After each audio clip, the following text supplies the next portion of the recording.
2021 की शुरुआत सांसद दीपेंद्र हुड्डा ने किसानों के बीच आकर की है। हालांकि किसानों के बीच ही रहे हैं सांसद दीपेंद्र हुड्डा और पहले दिन से मांग करते आ रहे हैं कि तीनों कृषि कानून रद्द हों और एमएसपी को लेकर नया कानून लाया जाए। इसी बीच विंटर सेशन जो संसद का है वो नहीं बुलाया गया, उसको लेकर भी गुस्सा है दीपेंद्र हुड्डा।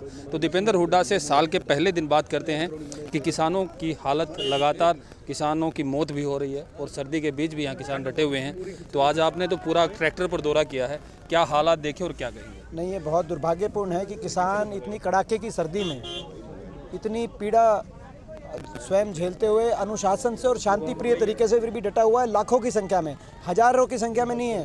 प्रवीण जी, आप खुद दिखाएं इस बात को देश के आप मीडिया के माध्यम से। लाखों की संख्या में किसान यहाँ टिकरी बॉर्डर हो, सिंगू बॉर्डर हो, चाहे ढासा बॉर्डर हो, पूरे दिल्ली के आसपास और बाकी जगह कि सरकार जागे। इसको देखते हुए सरकार जागे, सरकार अपना अड़ियल रवैया छोड़े, अपना जो जिद होती है इसको राजहट बोलते हैं। ये जिद छोड़े, जिद का समय नहीं है, राजधर्म निभाने का समय है। राजहट छोड़ो, राजधर्म निभाओ, किसानों की बात माने सरकार, हम आग्रह करते हैं। और तीनों कानूनों को वापस ले, नए साल में किसानों को ये अपना सरकार एक तोहफा दे, हम सरकार से आग्रह करते हैं। सरकार, मगर दुर्भाग्य की बात यह है कि जिस घमंड में सरकार है, क्यों है? किसानों ने इतनी बड़ी कुर्बानी, इतना बड़ा आंदोलन आज तक देश ने नहीं देखा। 45 किसानों ने अपनी जानें कुर्बान कर दी इन जो है अपना इन बॉर्डरों पे, ठंड में ठंड का सामना करते हुए। कोरोना महामारी में लोग अभी घर से नहीं निकल रहे, मगर उसके बावजूद किसान इतने दिनों से 45 में से मैं मानता हूँ कि लगभग 1 दर्जन हरियाणा के।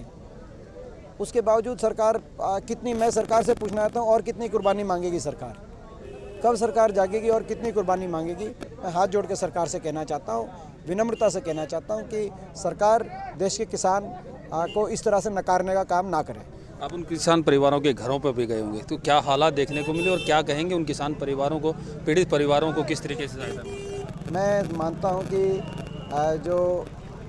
सबसे पहले मैं श्रद्धांजलि देता हूँ उन सभी किसान परिवारों को और सरकार से मांग करता हूँ तुरंत एक सरकारी नौकरी हर प्रत्येक घर में और आर्थिक मुआवजा दिया जाए ताकि उनका घर संभल सके। कई तो ऐसे मैं उदाहरण बताऊं, बड़ौदा गांव के अजय मोर, जिनकी मैं उनके घर गया, उनकी जो बोडियां हैं, जो विडो हैं, उनकी विधवा, उनकी तो वो तो पढ़नी, ज़्यादा पढ़ाई लिखाई नहीं कर रखी उन्होंने। 3 लड़कियां हैं, 3 बच्चे हैं अनमेरिड, और वो अपने लिए नहीं आया था, वो अपना केवल किसानों के साथ शामिल होने आया था भाई।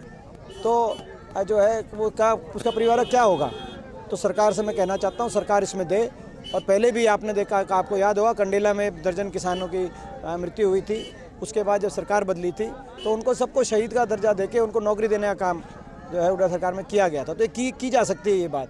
सरकार थोड़ा सा इसमें किसानों के प्रति एक संवेदनशीलता का रवैया अपनाए।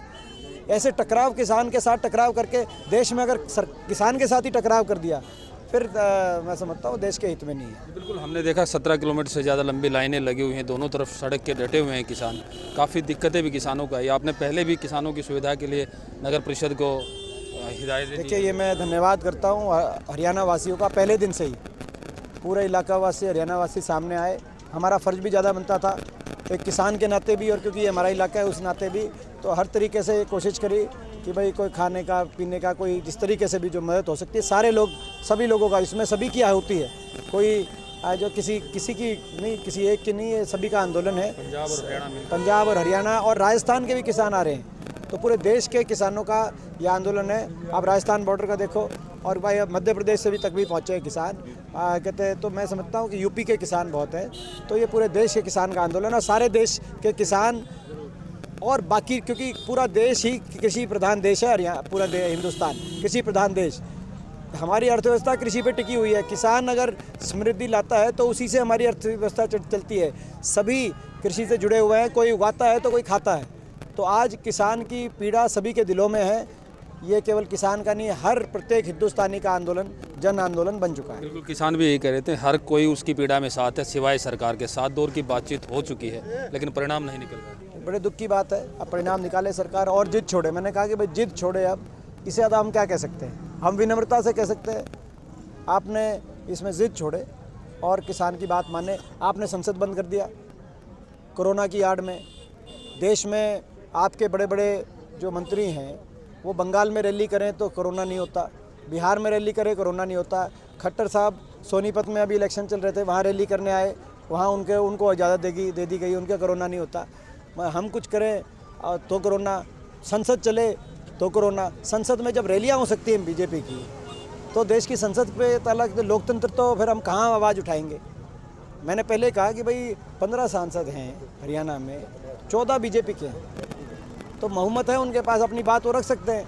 मगर विपक्ष के किसी एक की भी आवाज़ हो तो उतनी तो गुंजाइश सुनने की होनी चाहिए, हम कहाँ आवाज़ उठाएंगे। तो देश में ये लोकतंत्र अलग है, ये अलोकतांत्रिक बर्ताव सरकार छोड़े और संसद का सत्र बुलाए और इन 3 कानूनों को वापस ले। नगर निगम के चुनाव में आपको अप्रत्याशित सफलता मिली, किसान आंदोलन का मैं धन्यवाद करता हूँ सभी नगर निगम से, हरियाणा के शहर वासियों का। सोनीपत से बड़ी बहुमत से सफलता मिली, सापला से, बाकी जगह से, उकलाना से, धारूहेड़ा से, मैं सभी का धन्यवाद करता हूँ। लोगों ने बहुत साथ दिया और ये सरकार को सोचना चाहिए। जो लोग ये कह रहे थे कि केवल बड़ौदा के, जब बड़ौदा में ये साफ स्पष्ट हो गया था कि सरकार के खिलाफ अविश्वास प्रस्ताव पारित कर दिया था लोगों ने, तो लोग कह रहे थे कि भाई शहरों में सरकार कह रही थी, बीजेपी जेजेपी के लोग, कि शहरों में अलग परिणाम। अब शहरों में भी देख लो आप, हरियाणा की सरकार, खट्टर सरकार, हरियाणा की जनता में अपना विश्वास खो चुकी है। इसीलिए हम इजाज़त मांग रहे हैं, जो गवर्नर ने मिलने से मना कर दिया। कल हुड्डा साहब और सारे विधायक गए थे कि किसानों के मुद्दे पे सेशन बुलाए और हमें अविश्वास प्रस्ताव, किसान जब यहाँ बैठा है तो अविश्वास प्रस्ताव लाने दो हमें, मगर गवर्नर साहब ने मिलने से मना कर दिया। माननीय राज्यपाल है, मगर अगर मिलेंगे नहीं, संसद के ताड़ा है, गवर्नर साहब मिले नहीं, तो 31 MLA जा रहे हैं मिलने, और बाकी MLA ने बहुत सोने अपना समर्थन विड्रॉ कर दिया सरकार से। तो मैं समझता हूँ ये किसानों के मुद्दे पे हमें अविश्वास प्रस्ताव लाने की इजाज़त मिले चंडीगढ़ में, ताकि ये फैसला हो सके कौन सा जो विधायक है वो किसानों के साथ खड़ा है और कौन सा विधायक अपनी कुर्सी के साथ खड़ा है। इस बात का फैसला विधानसभा में ही हो सकता है। और जो लोग दोहरी भाषा बोलते हैं, वो उनका चेहरा बेनकाब हो सकता है। किसान के मुद्दे पर सरकार ने संसद बंद कर दी, विधानसभा बंद कर दी, लेकिन दीपेंद्र हुड्डा लगातार किसानों के बीच आकर सरकार से एक ही डिमांड कर रहे हैं, तीनों कृषि कानूनों को रद्द कर किसानों को राहत दे, और जिन किसानों ने इस आंदोलन में अपनी जान गंवाई है उन पीड़ित परिवारों को सरकारी नौकरी और मुआवजा दिया जाए। प्रवीण कुमार धनखड़, पंजाब केसरी, टीकरी बॉर्डर।